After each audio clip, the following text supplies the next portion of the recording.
আমরা বেলগুড়িয়া ছাড়ছি, এই আমাদের বিবেকের ব্যাগ রুম ছাড়তে এসেছিল।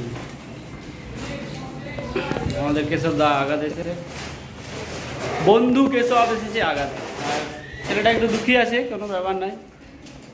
সবারই যখন এক্স হয়ে যায় গার্লফ্রেন্ড তখন এরকম একটু স্যাডনেস থাকে। ছেলে নিজের শহরে যাবে, এখন ওর সব কিছু এক্স, শহরটা এক্স, বইপত্র এক্স, রুমটা এক্স, পাড়াপড়শি এক্স, পুরানা। আর যেটা যেই শহরটা ছেড়েছিল ওটাও এখন নিজের আছে না, অন্য কিছু বল। ওখানেও থাকবে পরশির মতো। এগুলো আমার, এগুলো আমার ওই যে কলেজের রে ভাই, দাদা উপরে রেখে দিয়েছিলাম।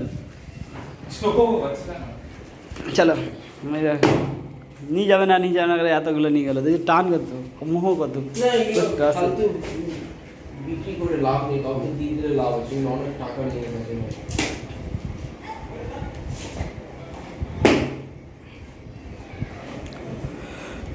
বেশি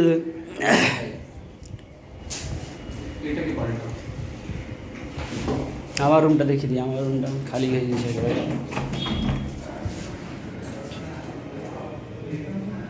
এটা আমার রুম, আমার রুম পুরো খালি, পুরো খালি, একদম পরিষ্কার পরিচ্ছন্ন করে একদম। যাওয়ার সময় এগুলোও খালি হয়ে যাবে। তাহলে আমাদের বেলগুড়িয়ার সফর শেষ, এখন নতুন জার্নি হবে, নেক্সট জার্নি। কতদিন থেকে গেল, কই বিবেক আজ বিবেক কাবার যাত্রা নিকলে বার হয়েছে।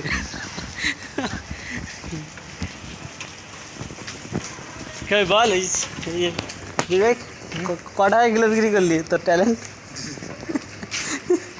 বলছি আমাকে 12 টাকা দিচ্ছিল, 13 টাকা দিল লাস্টে।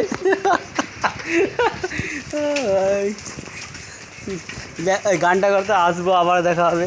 আর আসবো না, এই পথে আর আসবো না বল। जो छोड़ दिया हो गया, फिर वापस नहीं आने का यहाँ।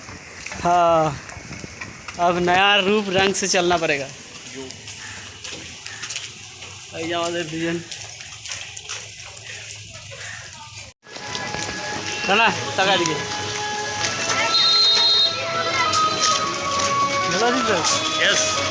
চল, তোদের বেলগুড়িয়া ছেড়ে দিচ্ছি, থাক তোরা বেলগুড়িয়া। ব্যাপার দুঃখের মানে রান্না লই জন্য প্রচুর দুঃখের ব্যাপার, একা একা যেতে হবে। ওটা সুখের ব্যাপার কেন বন্ধু চলে যাচ্ছে রে, এটা রানা আজকে এক্সপ্রেস করলো, জানি ওই টাইমে যেতে পারবে, বল টাইমে যেতে পারবে। ওই যে প্রতিদিন নাকি 15 মিনিট লেট হয়ে যায়। হ্যাঁ কিন্তু ওটা মনে করবে রে, বন্ধু ছিল, কেউ তো করাতো, কেউ তো সঙ্গে ছিল, লেট করানোর কেউ ছিল, এখন নাই।